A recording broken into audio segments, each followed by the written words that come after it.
Welcome to another episode of Fringe Beyond Limits.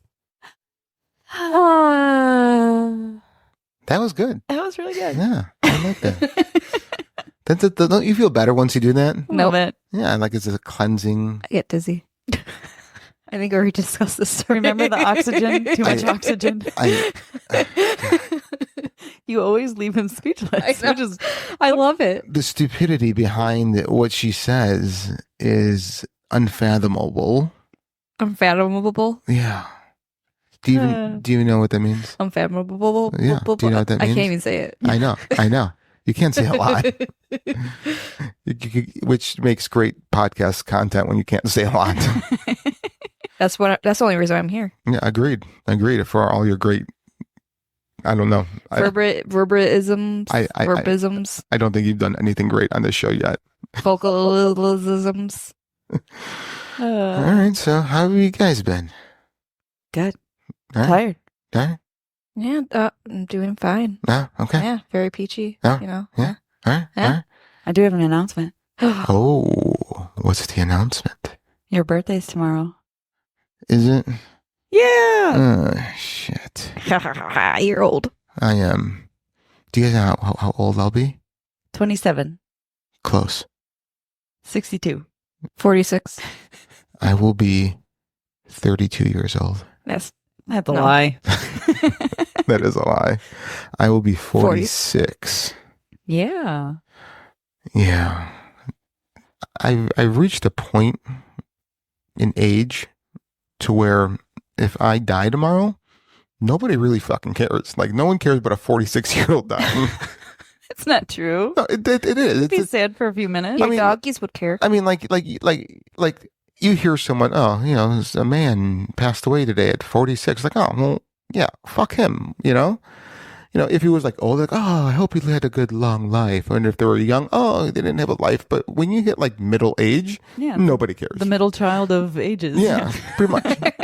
There's like, So you either, you missed the die young notoriety. Now you just got to stick it out. Yeah, till 117. Yeah, I think once you get to your upper 50s, lower 60s, that's when people start caring again.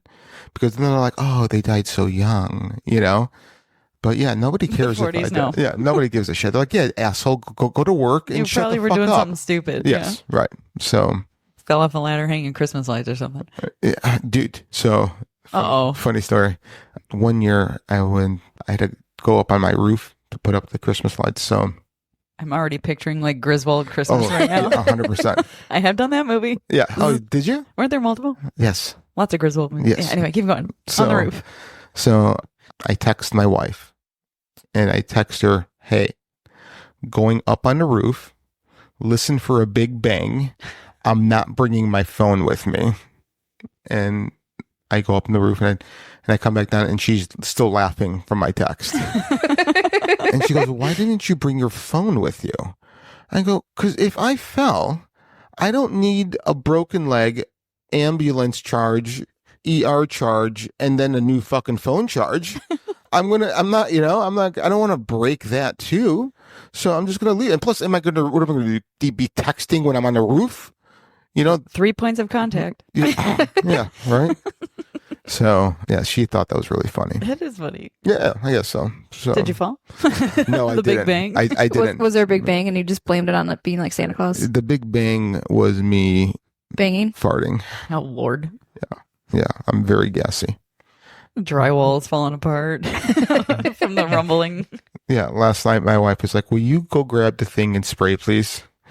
And I'm like, why? She goes, it smells bad. I go, oh, dissipate. What thing in spray? Like the air freshener? Air freshener or whatever. Because you ripped ass? Oh, yeah. You're the worst. Yeah. That's terrible. Like I told you guys a story and how she thought my farting was an earthquake was me farting, right? Yeah. Yes. Yeah. Yeah. I have some pretty good flatulence. We know. Yeah. What did Lisa used to call me? Gassy ass? Instead of grassy ass? Yeah. Gassy ass? Yes. Yeah. So that's good. Yeah. All right. So yeah, let's start off with things that keep us up at night. I'll go first. Okay, birthday boy. Yeah, since it's my birthday, and I'll cry if I want to. So, I was thinking about this. If there is no death, then what does it mean to be alive? I feel like this question is too deep. It is a deep question because we can only really express living or being alive because there's an end to it. Right? It's the contrast to it. What's light without dark? What's dark without light? I would say if there's no death, and what's the point of life? What I would think it'd be try to do something meaningful with that life. Because there's no death? Yeah. Do something that's going to change something instead of just... But don't you think you should do that? Make it meaningful in some way, shape, or form. But don't you think you should make it meaningful now because there is a death? Because it's going to end, so let's make it meaningful. But if there is no death, what's the point of making it meaningful? What's the point of even waking up and going to... Make things interesting. Because then you're stuck with it next time. Well, what next time? There's no death. There's no... There's physical death, but there's no energetic death. But that's what I'm saying right now. If there was no physical death, then what would it mean to be alive? Chaos, right? Anarchy. Yeah. Right? I mean, basically, you just do whatever the fuck you want. Living term limits. Because apparently we fucked it up when we were living 500 years. Agreed. So there'd be 900 a years. ton of people, because if no one's dying, people keep coming, and there'll be time to point to where, like, you're standing on top of somebody because there's so many people. Yeah. Imagine all the skin cells. Yeah. I know. There would be dust everywhere. You're just got grandma in your teeth. Yeah. Yeah. Ugh. Can you imagine, like, being a cannibal? Like, you're sitting there just chewing on someone's intestines and they're still alive because there's no death. And they're like, dude, fucking cut it out. That's gross. Do you think it would be like a cartoon type of thing? The Roadrunner constantly gets like hit with a mallet or falls off a cliff. People would just be doing that to everybody else. Yeah. Just to get their aggression out. Yes. Or do you think it would all just go to happiness? No. We can't. You can... Oh, go ahead. I was going to say, do you think, going off of your comment a little bit earlier, like the purge? Yeah. Basically because you can't die from it, so people are like, might as well have that one day of purge, because no matter what, the people are going to still be alive. It would be like a video game. Yeah. It would be like Groundhog Day. Pretty much. Or that, yeah. Have you done that movie? Oh, yeah. Okay, I'm just making sure. Come on, Bill Murray. Yeah, no, I'm just I don't know. In his heyday? I don't know. I have to ask nowadays. I've even seen The Purge. What? Just like 2 years ago, though. Yeah. I actually have not seen that movie. What? I know. I thought it's actually shocking for me, but I have not seen that movie. Yeah, it is shocking for you. Yeah. Yeah. Yeah. Yeah. But like, wouldn't it be great if every day was Groundhog Day? Like, no. Like, think about it. You can go and kill whoever you want out of frustration, feel better, and then the next day they're back. Nothing happened. Can I pick the day? If I have to live this day over and over and over for the rest of my life. It's going to be a day where I do a lot of comes. That's going to be my day. So, all right. That's interesting one. Yeah, that's what I have. Who wants to go next? Mine's way boring. Mine is too. So thanks for kicking us off with the... Yeah, so I should have gone last. That's okay. Yeah, this is why I usually go last, because usually I have the better ones. Mine's very simple. That's subjective. Right, it is. Yeah, I have the better ones normally. So my subject... Bree has the better ones. Yeah, normally. I always Bree never has the better sometimes I get you speechless. Those are the best ones. Prees are never really good. When she leaves you speechless. Those are the best ones when I get you speechless. No, yeah. No. Yep. You're not just leaving me speechless. You're having listeners just turn off the fucking show. Nope. People like me. I'm likable. It's because you're special needs. It's the same reason why people like Frankie's special too. Exactly. Maybe that's why we get along so well. Oh, God. All right. Now that we've offended multiple people, someone go. Okay. Before I say something else. No, so I feel like Okay, so I know, Bree, you guys said you got a new mattress. We got a new mattress maybe about a year ago now, and we ordered the same size. It's California King, but I swear to God, this mattress is narrower than my previous mattresses because my fitted sheet always gets like wrinkles in it, and a fitted sheet needs to be like fitted, secure and fitted to the mattress, because I'm totally the princess in the pea when the sheets are like wrinkled by my feet. It's why I don't normally wear socks. Like I avoid wearing socks. Like just no wrinkles. Do you maybe have it on wrong where you have the sides, whereas No, it's got the words top and bottom on? It's got the words on all four sides. It says maybe side. it's labeled wrong. I don't know. Like it fits as soon as it comes out of the dryer, and then 3 days later, it's like wrinkled, and I lose my shit, and I can't sleep. So then I end up just sleeping outside of the blankets, and that's why I got a heated blanket. And it keeps me up at night, bro. Don't give me that look. There's so much to unpack there. Hey, you got hip speechless this time. Yay. See? The best one. Yeah. It's annoying. Yeah. No, I'm not going to argue that it's not annoying. I could understand that. I just don't understand why you can't build a bridge over it. Yeah, I sleep on top of the comforter because I can't stand the wrinkles on the fitted sheet. See, I'm so happy that in this world, you and I don't share a bed because you'll hate the way that I sleep.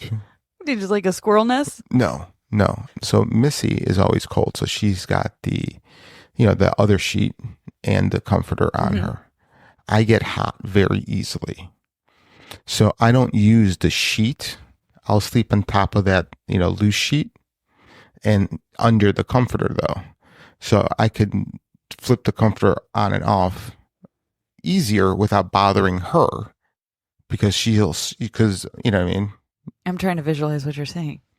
So you get the fitted sheet. Yep. And then the flat sheet. The flat sheet. Yep. Okay. So I sleep on top of both the fitted sheet and the flat sheet. Missy's under the flat And you just sheet. have a comforter on. And I just have a comforter on me. Yeah. It's because it's easier for me to kick off a comforter. And then she's already tucked in essentially. Exactly. Because you're like, okay. Exactly. That's essentially how I sleep at JT's, like Missy. Oh. No, then we could share a bed.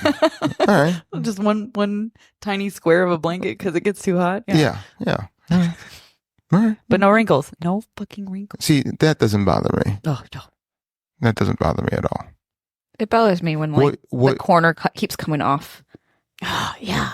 That doesn't bother me. I'll sleep right on the bare mattress or I hate the Well, that's like a sociopath or move. the That mattress is- protector. I don't care. I'll just. Always bugs me. Well, see, so you have to do what I did, Lynette. I don't ever want to do what you do. No, you do. This you do. You have to become diabetic because then when you have neuropathy, you just don't feel your feet anymore. So that won't bother you ever again. So try that next time. Okay. Put it on my to-do list. Yeah. Your to-do list. So, all right. Yeah, I'm going to stop unpacking because I don't want to go down that road anymore. Bree, what do you got? So I went out with you and Missy the other night, right? Yeah, we did. And we're talking about something and something came up in my head and I said it to Missy. She answered it, but I was like, oh, this is a good one for the podcast. I was like, is a condiment a sauce or is sauce a condiment? Say that again. Is a condiment a sauce or is sauce a condiment? I think certain sauces can be condiments. Can certain condiments be sauces? Well, yeah, because if a sauce is a condiment, then that condiment is a sauce. So What really is the differentiation? I can't talk. It got dark in here again. It See, did. it's the devil coming Yeah, out. the devil. Let's do the Google. What? Yeah. Because you can put sauce on a pizza or you can get breadsticks and dip your breadsticks in a sauce, and then that would be So a condiment? a condiment is a substance such as salt or ketchup that is used to add flavor to food. That could be anything. That could be anything. A sauce is a thick liquid served with food, usually savory dishes, to add moistness and flavor. You like that word, don't you? What's the name of my volleyball team? The moistness. Moist! Moist. Exclamation point. Mm. So they're like the same but different. Squish, Just squish, English. squish. Ew. Gross. It's just English being complicated, maybe? Probably. But I mean, would you put, I guess they're not completely interchangeable unless you're a sociopath. Like you put ketchup on your pizza or something. Yeah, I would. Have you ever Well, had technically it's barbecue tomato sauce on a sauce. pizza? I have. Oh, Yeah. it's so good. Yeah. With chicken, Yeah, barbecue Back chicken. when I used to eat meat with feet onion. Oh, that's. and bacon, yeah. I always forget about your eating disorder. Meat with That's okay. feet. Oh, it's so Come good. join me. No. I'm starting a cult. So Yeah. does that mean you would eat snakes? Because snakes don't have feet. Ooh. If I can kill it, I might eat it. Like you personally or someone? Yeah, I would have to kill it. If I can't kill it, I'm not really going to eat it. Like I'll eat fish because I'm pretty sure I can kill a fish. Not like with the baseball bat. Like I understand what you're saying. So if you can personally Hunt it. kill an animal, I you wouldn't feel bad. You'll eat it. Yeah. What about crocodile? They have feet. I wouldn't kill a crocodile. You wouldn't? No. Crocodiles got feet. That's not what I'm asking. I understand they have feet, but I'm just asking. Although I've eaten escargot and I'm not really sure I could like take it Snail? in the raw form and pull it out with a tooth. I don't know how you get a snail out. Salt? Salt. I don't know. Do you think it's attracted to salt? No, they like dry up and it's like pouring acid or something. Okay. They shrivel anyway, up. That's really mean. I have no idea. Yeah. I don't know. What would you eat in its raw form? Well, I eat sushi. That's fish. Okay. What else have I've back when I ate meat, I had carpaccio, which is raw beef. Mm-hmm. What else is You know what I used to do? I used to eat raw meatballs. my mom would like taste the ground beef before she's seasoning the meat, when she's cooking. Yeah.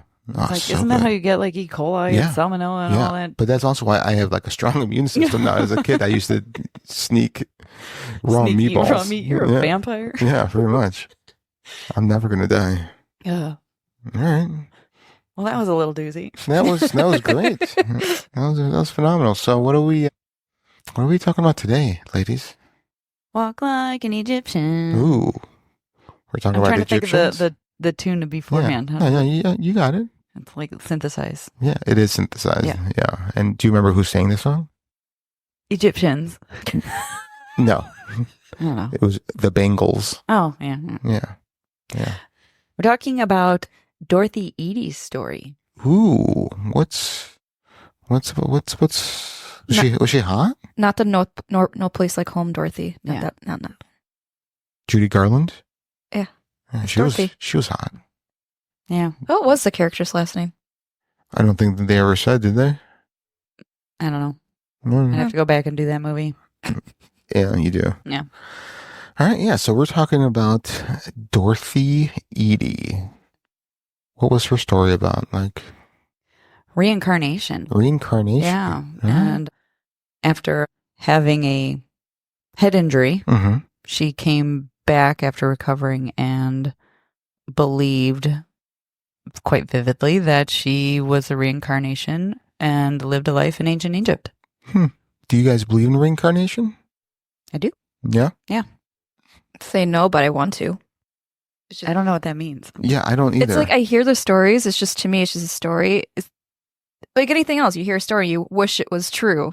To me, I can't put my mind around it that it's real, even though people have like their own story about stuff. And So what would you need for something to be true? probably for myself to experience it. And that's this issue.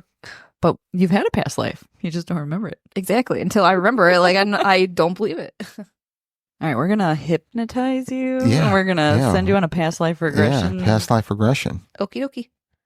You know what? She's simple-minded enough to where hypnosis would work on her.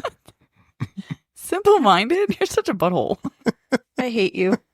All right, tell me about Dorothy. Stop picking on Brie. All right. So Dorothy, the story of Dorothy Eady. So Dorothy Louise Eady was born on January 16th, 1904 in Blackheath, a suburban area of London, England. Her parents, Reuben Ernest Eady and Carolyn Mary Eady, were middle class and lived comfortably by the standards of the time. Reuben worked as a master tailor, running a successful business, while Caroline took care of their only child. The early 20th century in England was a time of relative stability and growing industrial wealth for middle-class families like the Edys, who benefited from the steady income growth of the Edwardian era. Dorothy's early life was by all accounts quite typical, like most children of her background. She lived in a respectable home, surrounded by Victorian and Edwardian ideals of family life and upbringing. She was a lively and imaginative child, adored by her parents. The Edys were proud of their daughter and had high hopes for her future. They raised her with the values common to middle-class families at the time, a belief in hard work, propriety, and the importance of education. They also took their Christian faith seriously, attending church regularly and instilling religious values in young Dorothy. However, her life would soon take a turn, No one could have predicted that tragedy in her early years was about to alter the course of her life in ways that would eventually baffle scientists, intrigue spiritual seekers, and revolutionize her understanding of her place in the world. When Dorothy was just 3 years old in 1907, her life took a sudden and dramatic turn. One day, while playing in the family home, she fell down a steep flight of stairs. The fall was severe, and her head hit the ground hard, leaving her unconscious. Her parents, in shock and panic, immediately called the family doctor. The doctor, after examining Dorothy, declared her dead. It was a devastating moment for Reuben and Caroline, who prepared themselves for the worst. For several hours, it seemed as though Dorothy had indeed passed away. The family was overwhelmed with grief, struggling to come to terms with the loss of their young daughter. However, to their amazement and disbelief, Dorothy suddenly regained consciousness. Not only did she wake up, but she appeared to be completely unharmed by the accident. It was as though she had returned from the brink of death. While her parents were overjoyed to have their daughter back, they could not have known that this incident would forever change Dorothy's life. In the aftermath of the accident, her behavior began to shift in unusual ways. What seemed like a miraculous recovery would soon reveal itself as something far stranger and more mysterious. Following the accident, Dorothy's parents began to notice changes in her behavior that were both puzzling and disturbing. She no longer seemed like the same child who had been playing so happily just days before the fall. There was something different about her, something that could not easily be explained. One of the first signs that something was wrong was Dorothy's newfound sense of homesickness. However, this was not the typical homesickness of a child missing the familiarity of her house or family.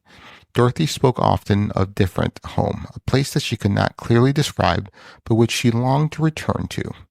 She would ask her parents repeatedly to take her home, though when they asked her to explain where she meant, Dorothy was unable to give a coherent answer. This vague yet persistent longing confused her parents, who had no idea where this home might be. In addition to her strange request to go home, Dorothy began to display other unusual behaviors.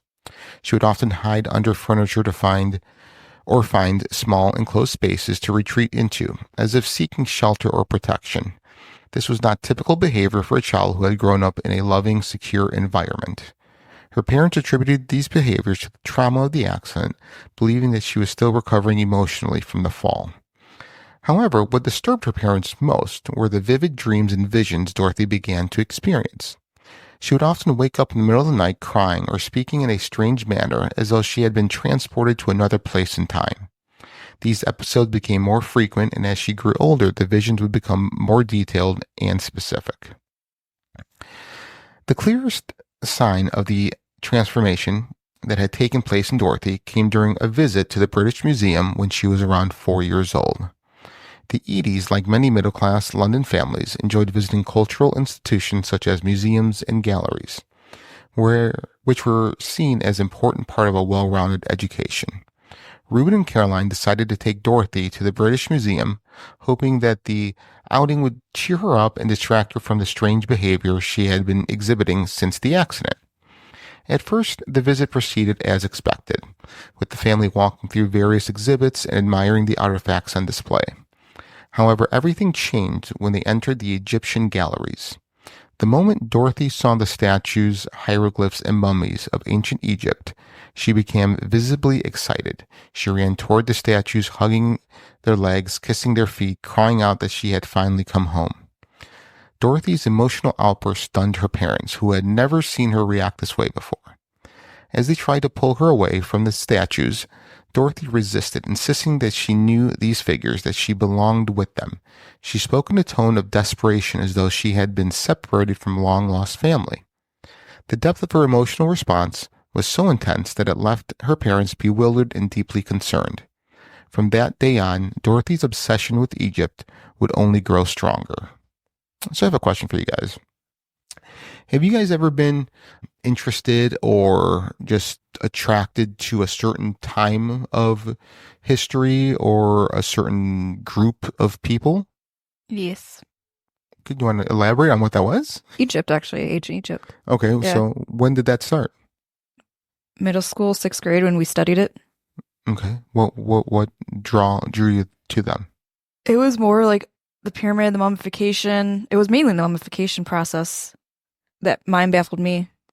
Fucking mind baffled. Not even a fucking real term until we started this It's podcast. my dictionary. We discussed this. I'm going to build a Wikipedia page for her only and give her all her pre-isms.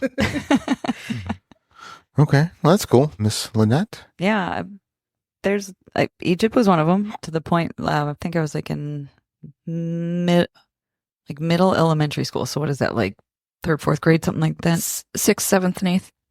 No, like the Middle- middle part of elementary. school. So it was, Elementary school is 3rd, 4th. Yeah. something like that. Okay. To the point where my mom actually found a pen pal program, like back when pen pals were a thing. Oh, wow. And I had a pen pal who lived in Cairo, and we chatted for a couple of years or whatever. Yeah. But yeah, I was fascinated about it, learned about it at school and different things. And then certain Native American cultures, actually, like really certain, some more than others, I would say. But Mhm. like, again, when I got older, I was like, maybe I had a past life there. Right. It's weird that so drawn into, or certain time zone, or not time zones, but Yeah. No, that's cool. That's eras cool. of time. How about you? I always was fascinated with World War II.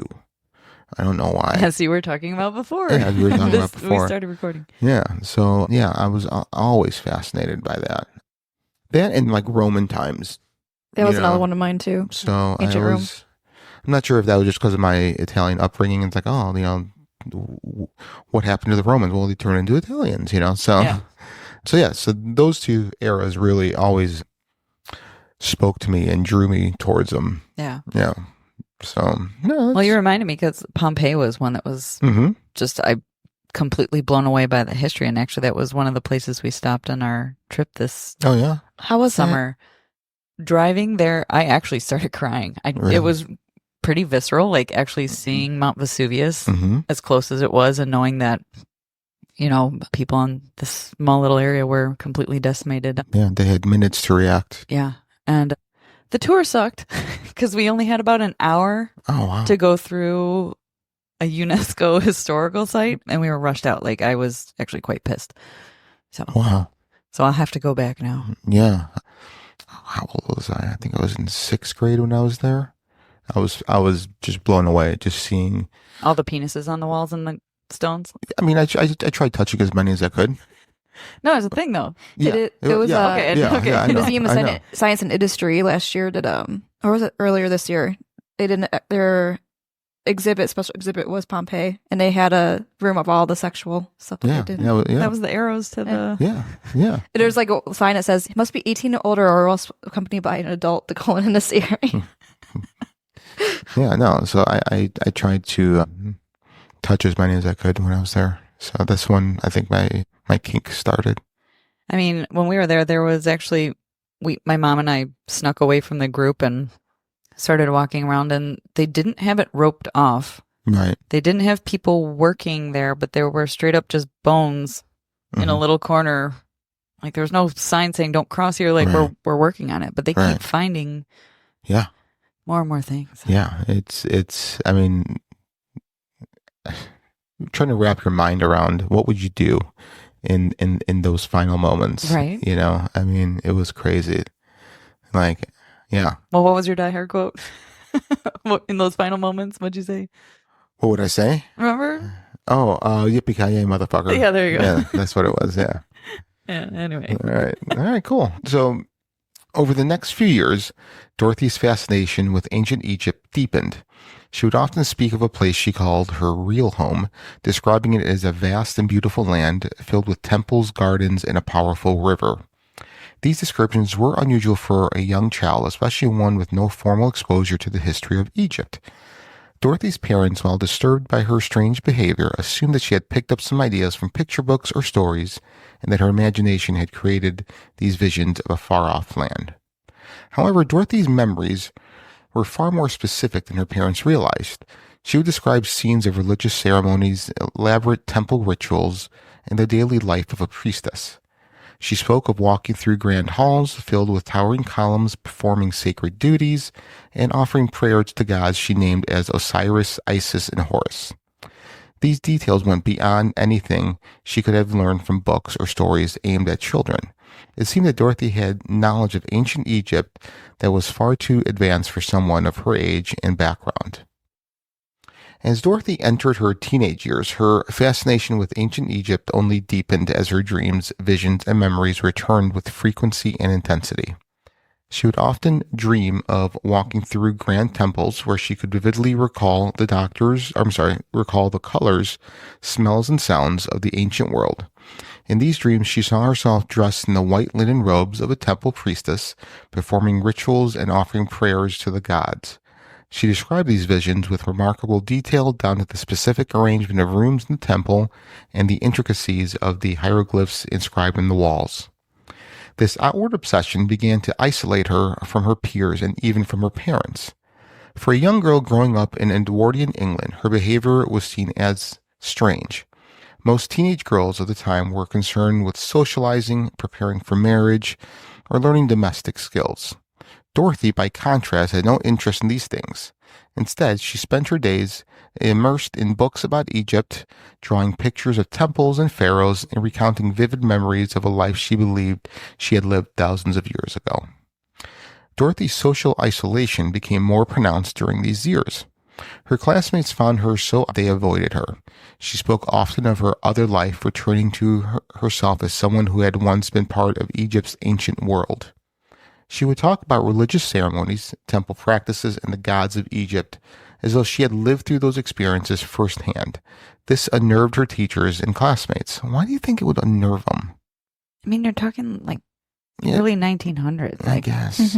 I guess. It's just something strange to be unnerved about. Like, well, if she's talking about religious, I don't know. I mean, you're talking about stuff that they're just it's not comfortable. normal, Yeah. I guess. I mean, everybody lived in cookie cutter houses. Everybody had the same hairdo. You know, it's just, yeah. All right. Touche. At home, Dorothy's behavior became touche, touche. I'll douche you. Ew. If you douche me. No? I wish I never said anything. I know, you shouldn't. Don't open that door for me. Sorry. That's all right. At home, Dorothy's behavior became a source of concern for her parents. They had hoped her fascination with Egypt was just a phase she would grow out of, but instead it became more intense. Dorothy began to express a deep longing to return to Egypt, a country she had never visited, and she would often become despondent and withdrawn when talking about her real home. This sense of homesickness for a distant, ancient land only deepened the divide between her and her family. Her concerned parents sought medical advice. They took her to several doctors and psychologists, hoping to find an explanation for her obsession with Egypt. Some doctors suggested that her childhood accident had caused lasting psychological effects, possibly brain damage. Others thought she might be experiencing delusions or developing a mental illness. However, none of these diagnoses seemed to fit Dorothy's case perfectly. She was otherwise healthy and capable of functioning in daily life, except for her overwhelming fixation of ancient Egypt. During this time, Dorothy also struggled with questions of faith and spirituality. She had been raised in a Christian household, and her parents were devout churchgoers. However, Dorothy found it increasingly difficult to reconcile the teachings of Christianity with the memories and beliefs that dominated her thoughts. She felt a deep spiritual connection to the gods of ancient Egypt, particularly Osiris, Isis, and Horus. And she believed that her true religious path lay in the ancient world. Dorothy's rejection of Christianity was a source of tension within her family. Her parents, already concerned about her behavior, were dismayed by her refusal to attend church or participate in religious activities. Dorothy, for her part, felt that her family could not understand her spiritual experiences. She began to secretly perform ancient Egyptian rituals in her room, lighting candles and offering prayers to the gods of Egypt. These rituals gave her a sense of comfort and connection to her past life, even as they deepened the divide between her and her family. At one point, Dorothy considered joining a Christian convent, believing that a life of religious devotion might help her find peace. However, she quickly realized that her true devotion was not to the Christian faith, but to the gods of ancient Egypt. She felt a profound calling to return to Egypt and continue the spiritual work she had began in her past life.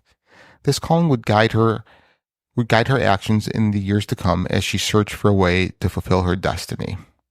By the time Dorothy reached age 16, her obsession with Egypt had become so all-encompassing that she found it impossible to focus on her schoolwork. She had always struggled to fit in to the traditional academic environment, and now she could no longer tolerate the constraints of formal education. Dorothy felt that things she was learning in school were irrelevant compared to the spiritual and historical knowledge she believed she already possessed. Her mind was constantly preoccupied with thoughts of Egypt, and she could not focus on anything else. Feeling disconnected from her parents and misunderstood by her teachers, Dorothy made the decision to drop out of school. Her parents were devastated by this choice, as they had hoped that education would provide their daughter with a stable future. However, Dorothy was determined to follow her own path, even if it meant defying societal expectations. She spent her days at home reading every book on Egyptology she could find, sketching drawings of Egyptian temples, and writing about the memories of her past life that had haunted her.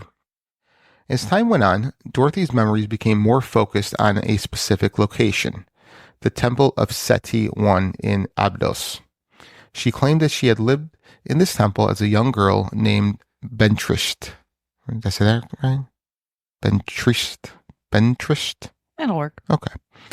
Who had been left at the temple as a child and raised as a priestess. According to Dorothy, Bentrist had served the gods in the temple, dedicating her life to a religious service. One of the most extraordinary aspects of Dorothy's memories was her claim that she had only lived as a priestess in the temple of Seti, but that she had also been involved in a tragic love affair with the pharaoh himself. According to her memories, Bentrist had fallen in love with Pharaoh Seti I, who had visited the temple during his reign in the 19th dynasty. Their love, however, was forbidden, as Bentrist had taken vows of chastity as a priestess. When their affair was discovered, Bentrist was overcome with shame and guilt, believing that she had dishonored both the temple and Seti. In Dorothy's visions, she remembered the intense emotion she had felt as Bentrist, the joy of being with Seti, the fear of discovery, and ultimately the despair that led her to take her own life. These memories were so vivid and detailed that Dorothy became convinced that they were real. She believed that she was the reincarnation of Bentrist, a soul that had been reborn into the modern world to complete a journey that had been left unfinished thousands of years ago. Dorothy's memories of her past life were not fleeting or dreamlike. They were constant presence in her mind, influencing her thoughts, emotions, and actions. She felt a deep sense of longing to return to the temple where she had lived as Bentrist and to reconnect with the spiritual world of ancient Egypt.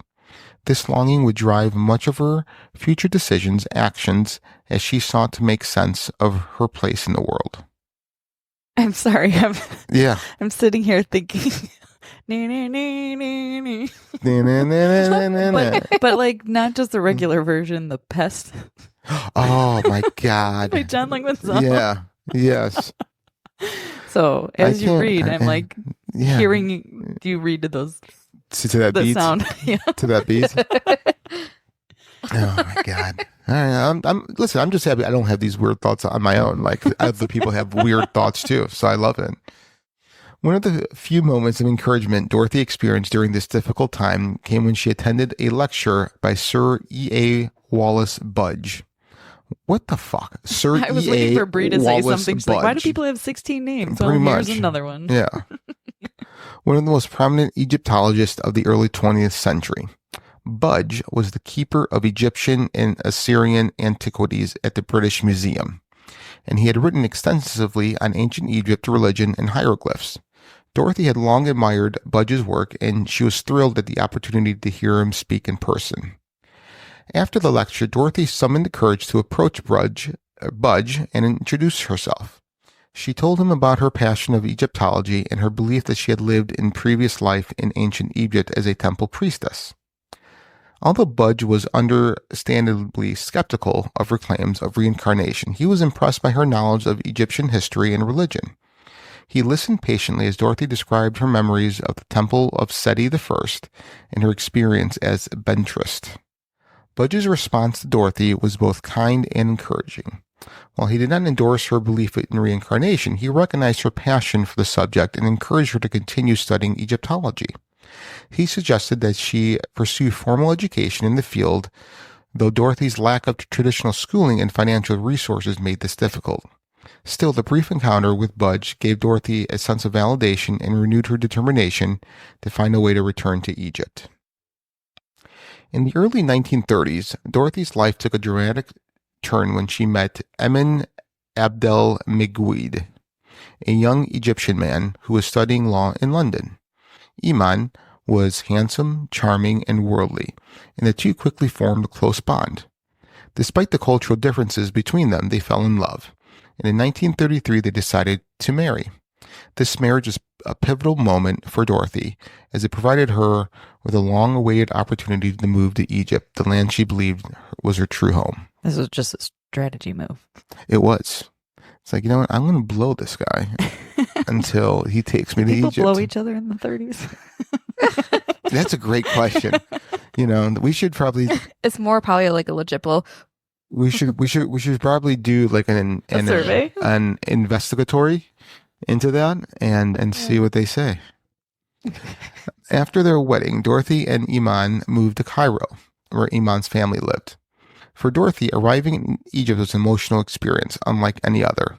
She felt an overwhelming sense of belonging, as if she had finally returned to the place she had been searching for her whole life. The sights, sounds, and smells of Cairo were deeply familiar to her. Even though she had never been there before, she felt an immediate spiritual connection to the land and its ancient history, and she knew that she had found her place in the world. After arriving in Egypt, her memories of her past life as banterist and her connection to Pharaoh Seti I became more vivid than ever. It was as though being in Egypt had reawakened memories that had long been dormant. She no longer merely dreamed about her past life, she felt as though she was reliving it, especially when she visited the ancient sites she had long studied from afar. Cairo, with its bustling streets and vibrant mix of ancient and modern cultures, became Dorothy's home. But it was the spiritual landscape of Egypt, the temples, tombs, and monuments of the past, that truly drew her in. Despite her joy of being in the country she believed to be her true home, Dorothy's spiritual life was one of profound intensity. One of the most extraordinary aspects of Dorothy's spiritual life in Egypt was her claim that she remained in contact with the spirit of Pharaoh Seti I. According to Dorothy, Seti's spirit would visit her regularly, both in dreams and during her waking hours. I mean, is this like Incubus? I want to say, is this Incubus? Is this Incubus style? Maybe.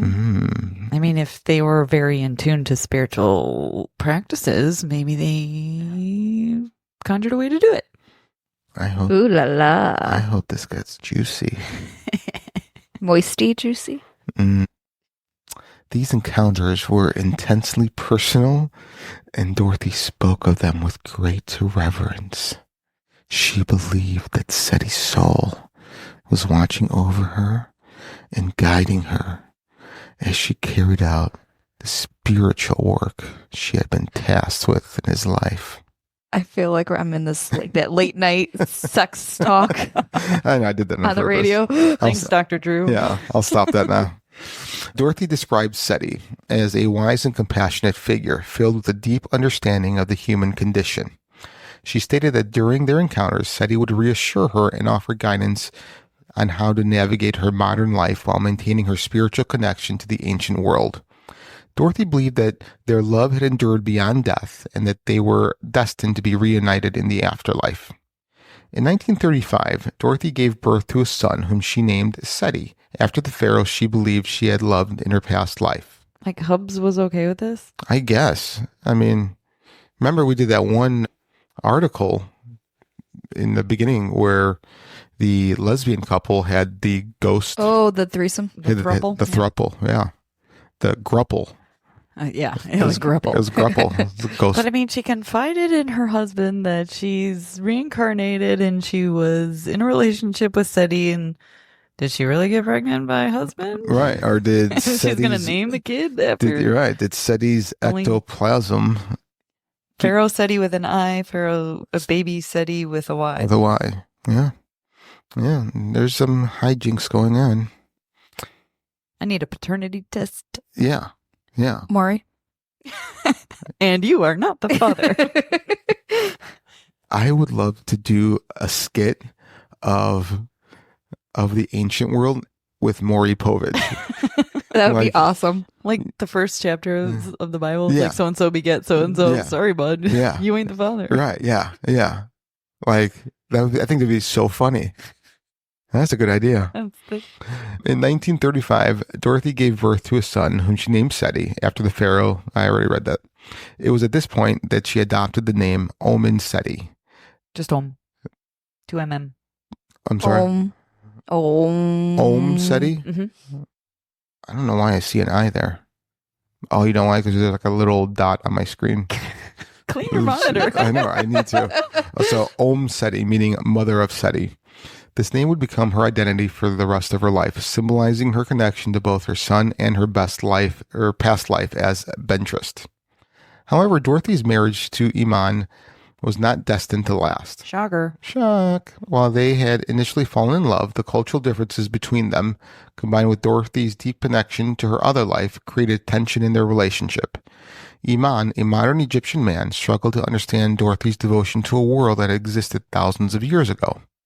He found her beliefs in reincarnation and her connection to the ancient gods difficult to accept, and over time the strain in their marriage became too much.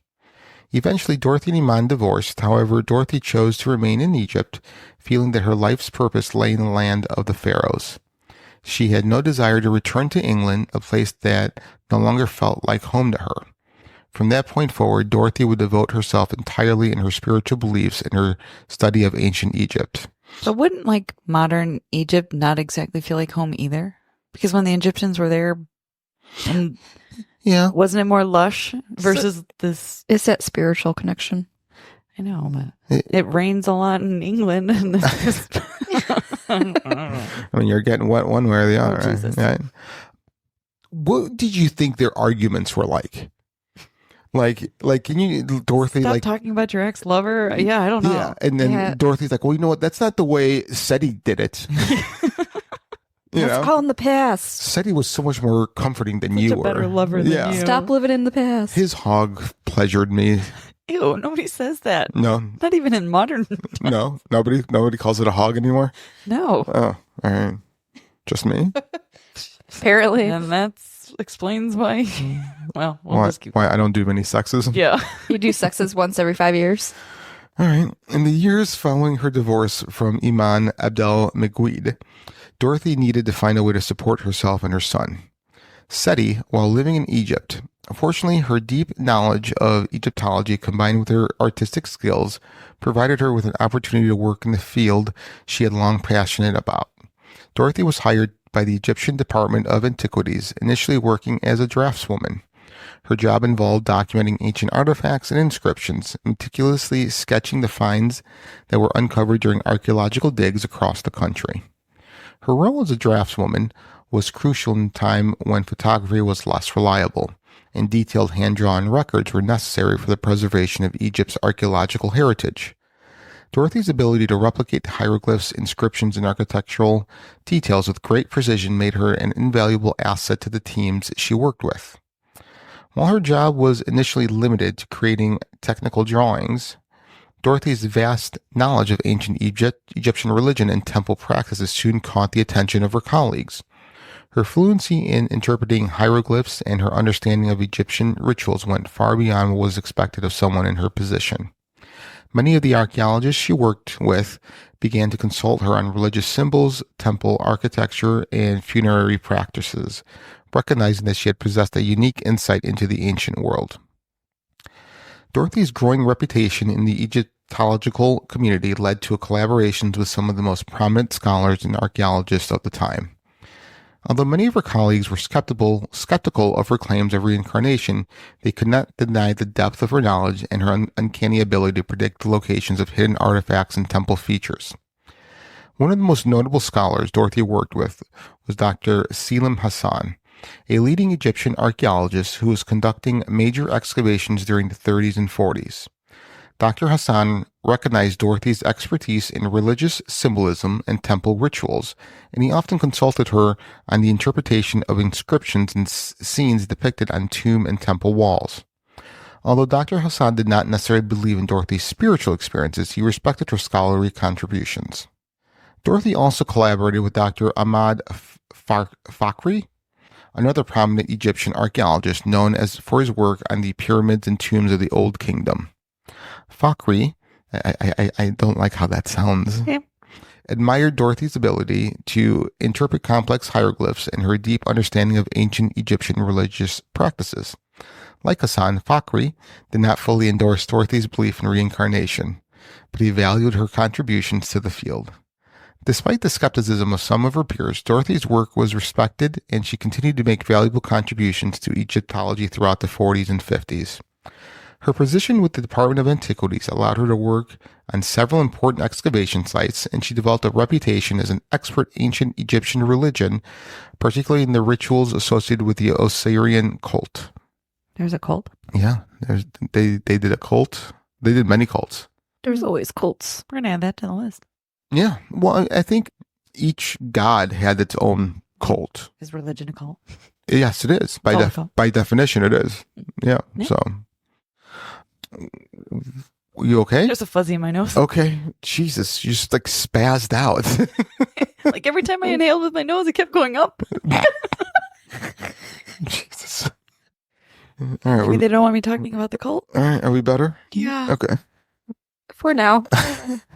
One of the most intriguing aspects of Dorothy's work in Egyptology was her apparent ability to predict the locations of previously undiscovered chambers, tunnels, and artifacts. This ability, which she attributed to her memories of her past life, often left her colleagues baffled. Mind baffled. Mind baffled. Duh. Stupid. While many archaeologists relied on traditional methods of excavation and research to uncover new findings, Dorothy seemed to know instinctively where to look. One of the most famous examples of this occurred at the Temple of Seti I in Abydos, where Dorothy would later live and work. During an early excavation at the temple, Dorothy claimed to remember a hidden garden that had been part of the temple grounds during her time as banterist. At first, her colleagues were skeptical, as there was no evidence to suggest that a garden had ever existed in the area she indicated. However, after conducting further excavations, they uncovered the remains of a garden, complete with a water well, exactly where Dorothy had said it would be. This was not an isolated incident. Throughout her career, Dorothy made several predictions about the locations of hidden chambers, burial sites, and other archaeological features, many of which were later confirmed by excavations. While some archaeologists believe these predictions were mere coincidences, others found it difficult to dismiss the accuracy of her knowledge. For Dorothy, these discoveries were not the result of guesswork or luck. She believed that her memories of her past life were guiding her, allowing her to recall the layout of the temples and the tombs she had once known intimately. Whether or not her colleagues believed her claims, there was no denying that Dorothy's knowledge and insights were valuable to the field of Egyptology. By the 1950s, Dorothy had been living in Egypt for nearly 2 decades. Her work with the Department of Antiquities had earned her respect within the Egyptological community, and she had established herself as both a scholar and a spiritual figure. However, it wasn't until she moved to Abydos that Dorothy felt she had truly fulfilled her life's purpose. In the 1950s, Dorothy was offered a position to work at Abydos, assisting with the excavation and preservation of the Temple of Seti I. She jumped at the chance, knowing that this was where she belonged. Moving to Abydos felt like coming home for Dorothy, and she quickly settled into life at the site. Dorothy's work at the Temple of Seti I was both scholarly and spiritual. As a draftswoman and researcher, she meticulously documented the inscriptions and reliefs that adorned the walls of the temple. Her drawings and records were essential for preserving the details of the temple's art and architecture. But for Dorothy, this work was not just about academic preservation. It was about honoring the gods and the ancient traditions that she believed were still alive in the temple. During her time in Abydos, Dorothy became a beloved figure in the local community. The villagers, many of whom were devout Muslims, were initially unsure what to make of the British woman who had come to live among them. However, over time they grew to respect and admire her. Dorothy was known for her kindness, generosity, and wisdom, and she often helped the villagers with small medical issues, offering herbal remedies and advice. According to Dorothy, Seti would appear to her in visions, dressed in the royal garments of an ancient pharaoh. He would speak to her in a language she understood as a mixture of ancient Egyptian and modern Arabic. providing her with advice and reassurance about her life's work. These visions were more than just spiritual experiences for Dorothy. They were moments of emotional connection with a figure she had shaped her past and she believed her present.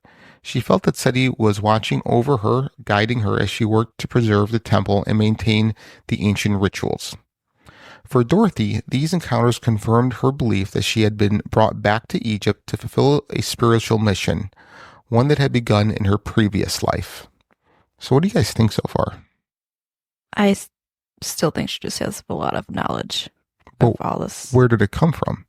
Just her being interested in something and just focusing on it.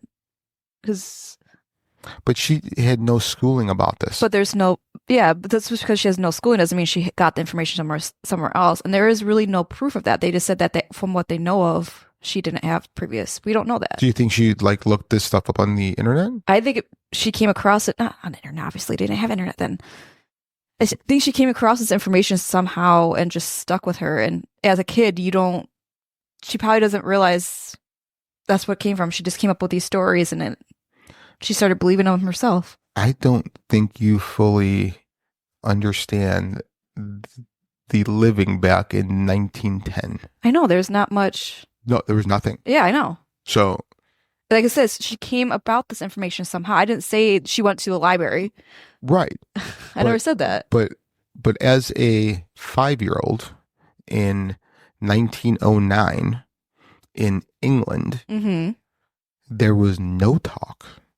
There was nothing that she could have gotten this information from. I still think she overheard it somehow. Or got the information somehow. Okay. Well, what about her just knowing where things were and them excavating and finding it? I just think just stuff that she collected, evidence that she collected. She's like, if she sees this, then it has to be here. We don't know how much information we actually got that's not being told on this. Or she's not telling people. We don't know that. It's her opinion. Yeah. I know, but it's always a dummy's opinion. No, it's not. No. That was mean. There's not enough evidence here so far for her to believe it. Okay, listen, don't be a dummy and defend her. Okay? I can defend whoever I want to. How dare you? What do you think so far? At first, I was like, okay, well, you hear people go into a coma or have NDEs and they come out speaking other languages. Mm-hmm. But I'm not sure I'm bought in on the reincarnation part. Mm-hmm. I'm wondering if it's something totally different. Like a walk-in. I was going to say like a walk-in. Yeah. Okay. At first, I was terrified. You're petrified? Petrified. Living without you by my side. When you said that, that's what popped into my head. I don't remember. Same thing. Yeah, you said at first I thought. Oh. Yeah. So I love that. Yeah, that just kept going in my head as you were talking. Beautiful. We'll do more of those. Yeah. Dorothy Eady's life and work left an indelible mark on the field of Egyptology. Despite the controversy surrounding her claims of reincarnation, she made significant contributions to the preservation of Egypt's ancient heritage, particularly through her work in Abydos.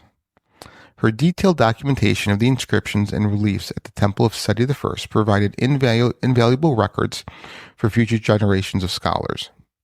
One of the most remarkable aspects of Dorothy's legacy is the way she bridged the gap between academic study and spiritual connection. For many Egyptologists, the study of ancient Egypt is purely scholarly pursuit focused on uncovering historical facts and preserving artifacts. Dorothy, however, approached Egyptology with both academic rigor and a deep spiritual reverence for the ancient world. She believed that the monuments, temples, and tombs of Egypt were not just historical artifacts, they were living connections to the divine. So, yeah. There's one thing that kind of bugs me. Maybe we need to call Karen up and ask her about this. So, I was going to bring that up too. So, I find it interesting that a lot of, like it said, a lot of study is purely academic. They go to a site they don't really know, and they take a very academic, sanitized view of it. But when they can't figure, and I'm just kind of using a universal they here, but when they can't figure out what this object is for, what this room is for, what this writing says, it almost always gets chalked up to maybe it's something spiritual. Yeah. But like, why is the dig site, the uncovery, the research, why isn't it looked at from a religious or spiritual perspective? What do you think? Because maybe that would answer a lot more questions. What do you think the difference is from taking a scholarly approach over taking a spiritual approach? What do you think that the different? The intent behind, like, okay, so they say these pyramids were built for the gods. Mhm. Okay, well, I guess I'm just kind of wondering, how did you come to that decision Sure. or understanding? Is it you just read the words? Is it something so big and impressive that you think that all these people wanted to do was worship gods? Were you talking about physical gods? Were you talking about spiritual gods? Okay. Is it really what this is? You know, they kind of, Yeah. they don't really know really why they were built. So they just kind of throw this Okay. spiritual label on it. No, And they're like, yeah, well, that somebody makes else will sense. figure it out. But if anybody with a spiritual background wants to kind of talk on it, Mhm. it's like, you're a wackadoo.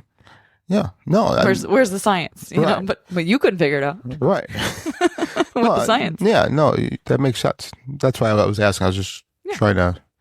Got dimmer again. Every time we talk about God, it Every keeps getting time dimmer. the sun goes behind a cloud, We just have to record at night now. Once a dink. or just get like block out curtains in here. That would scare me. I need to be call for help when I. Oh, all right. All right. God forbid I put you in a compromising position. Her contributions to Egyptology alleged extended beyond her work at Abydos. Dorothy's insights into ancient Egyptian religious practices, particularly those associated with the cult of Osiris, helped deepen scholars' understanding of the spiritual life of ancient Egyptians. Her interpretations of hieroglyphs, temple rituals, and funerary customs were informed not only by her academic study, but by what she believed to be her lived experience in the past life. As Dorothy entered her later years, her health began to decline. However, her devotion to the temple and to ancient Egypt never wavered. Even as her physical strength diminished, she continued to work at Abydos, preserving the history and culture that she had dedicated her life to. Dorothy often spoke of her impending death with a sense of peace and acceptance, believing that she would soon be reunited with Seti I in the afterlife. In 1981, Dorothy Eady passed away at the age of 77. She was buried near the temple of Seti I, the place she had long believed to be her true home. Her death marked the end of an extraordinary life, but her legacy would live on in the field of Egyptology and in the hearts of those who had been touched by her story. Dorothy's belief in reincarnation, which was central to her identity as Om Seti, remains one of the most controversial aspects of her life. Throughout her career, she claimed that she was the reincarnation of Banter, a priestess who had lived during the reign of Seti I in the 19th dynasty. While many of her colleagues respected her scholarly work, they struggled to reconcile her spiritual beliefs with the scientific study of Egyptology. The idea of reincarnation is not new, and there have been numerous documented cases of people who claim to remember past lives. However, Dorothy's case is unique because of the depth of her knowledge about ancient Egypt, much of which was confirmed through archaeological discovery. Her ability to accurately describe parts of the temple of Seti I that had not yet been excavated raised questions that skeptics would find difficult to answer. For believers in reincarnation, Dorothy's story is one of the most compelling examples of a soul returning to a place where it had lived before. Her detailed memories of her life as Banter, combined with her emotional connection to Pharaoh Seti I, suggested there may be more to the human experience that we can currently explain through science. Dorothy herself was convinced that her memories were real and that her soul had been reborn to continue the work she had began thousands of years ago. For skeptics, however, Dorothy's claims of reincarnation are more likely the result of a vivid imagination and a deep emotional connection to Egypt's history. Some psychologists have suggested that her memories of a past life may have been a form of I can't say that. What is it? Amnesia. Cryptomnesia, where forgotten memories are unconsciously recalled and interpreted as new experiences.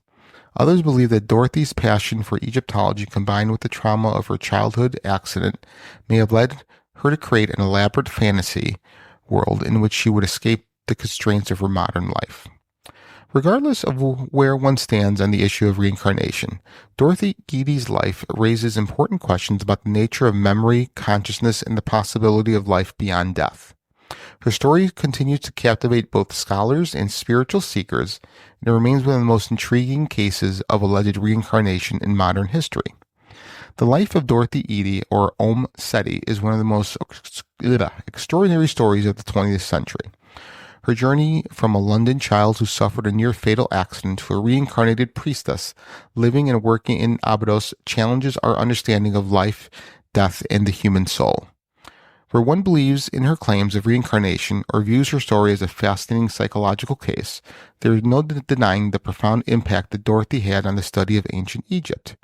Her legacy is one of devotion to Egyptology, to the gods of ancient Egypt, and to the belief that life continues beyond death. Dorothy's story continues to inspire awe and wonder, and her life serves as a reminder that there are mysteries in the world that may never be fully explained. For as long as people seek to understand the past and explore the possibilities of life after death, the story of Om Seti will remain a source of fascination and inspiration.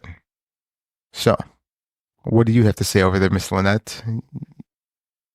I'm just, how do I say this? So, I still find her story interesting. Mm-hmm. Obviously, I like the location because I too find it interesting. Mm-hmm. There is also another theory out there that memories can be shared upon incarnations. So, you might not have to live that life, but you can get an imprint of someone's life to give you basically the Cliff's Notes version of places, times, locations, events, that sort of thing. Mm-hmm. So there's also another theory that like if somebody does die a walk-in, I don't think we like really explained it when I said walk-in Right. earlier. No. So there's a theory that if someone is near death, they are essentially asked on a spiritual level, do you want to stay or do you want to leave? Mm-hmm. And if they want to leave and if the physical body is still healthy enough, or maybe even not, another soul could be asked, would you like to come in and take over? Mm-hmm. And that kind of explains why people come out of comas or NDEs with weird abilities, yeah, and things of that nature. So if all that's to say, I guess where I was kind of going with the imprint of memories is, you had fascination with Egypt and you World War II, yet we live in rural Chicagoland suburbs. Like, right. Would we ever pick this? Like, you didn't come here and say, oh my God, I remember this place. It's so wonderful. This is exactly where I want to be and it's home. Or maybe you do. I don't know. But I don't know. So why do we pick these places? Just not the memorable life. We just got, we got an imprint of impactful moments in history. Does that make sense? I feel like I'm blabbing. Yeah. No, you are blabbing, but it does make sense. What you're making does make sense. Yeah. So we've talked about walk-ins before. Personally, I am not sold on that. Okay. Just from what I understand, you choose a body, you choose lessons to be learned. You have the soul contract with others that you help them along their way, they help you along yours, and that's why people come in and out of your life either fast, or they're lifelong, in your life. So I'm not sold on the walk-in. What I do think may have happened is when she hit her head and it was pronounced dead, when she came back, whatever veil that is put there to not let us see the spiritual and past lives was lifted for her for some reason. I'm just laughing. When a piece of technology doesn't work, you shake it really hard and then then it starts working. Like maybe she bonked her head and now the wire's connected. And she can recall the memories. Or like the old Nintendo games, you'd have to blow in them. Maybe like someone blew in her mouth or face or something. Oh, maybe she had CPR. Maybe that's what CPR does. Yeah, maybe. It's like we're like Nintendo games. Just So I listen. There's no way for her to know where these places were buried, because like you were trying to explain, Bree, that, well, if she knew of one place, then she knows wherever. But the Egyptologists who studied and were excavating there didn't even know of these places. So if, I know my thing was that I didn't say like it's because she knows one, she knows another. It's more she's studying what these Egyptologists doing what she does. She's doing more of her own study. And it's always like one person might not know it, but one other one's probably like, okay, this is connecting the dots for me. And that could be happening with her. And she just got lucky, or she like, yeah, she just saw some pattern and she's like, hey, like it could be anything. Listen, you have a better chance of calling out the winning lottery numbers tonight than that happening. You never know though. No, I do know. No, you don't. I do. I'm not sure if I'm biased to what I think. Clearly, yeah. Obviously. So you're wrong. You suck. And yeah, so you still on the fence there? Are you still a non-believer? I'm still a non-believer, yeah. I don't think your brain will allow you to believe because it's already full of capacity. So any new information You're just on me today. You wish. Ew. Oh, God. You wish. Quick, escape the room while you can. Yeah. The window's cracked. You can't. It's locked from the inside. Missy! Help! She has headphones on. She can't hear you. Oh. Damn it. I know. I actually gave her some Benadryl. She's passed out. Give her Benadryl mixed with NyQuil. She'll be out for a few. There. Yeah. Hey, she. That's why she didn't want to wake up this morning. She celebrated 20 years at her school. Wow. Which is a milestone for me because I have qualified for her benefits if she passes first. So her pension and all that. So this is not about Missy. This is about Frank. It's about me. It's always been about me. So I told her she's got a couple of years left because I'm not going to make it look too suspicious. Yeah. Okay. Yeah. So I'm set. I'm good. You better Allegedly. say just kidding. Yeah. Allegedly. All right. So, all right. Anything else to add to the story? You guys have any other opinions? Nope. I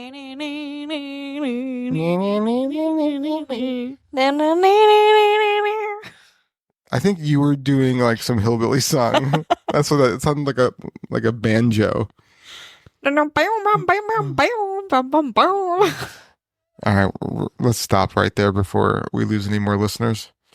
All right. Well, thank you for listening, guys. It's been fun. My name is Frank. My name is Bree. This is Lynette. And you've been listening to Fringe Beyond the Limits. I don't know.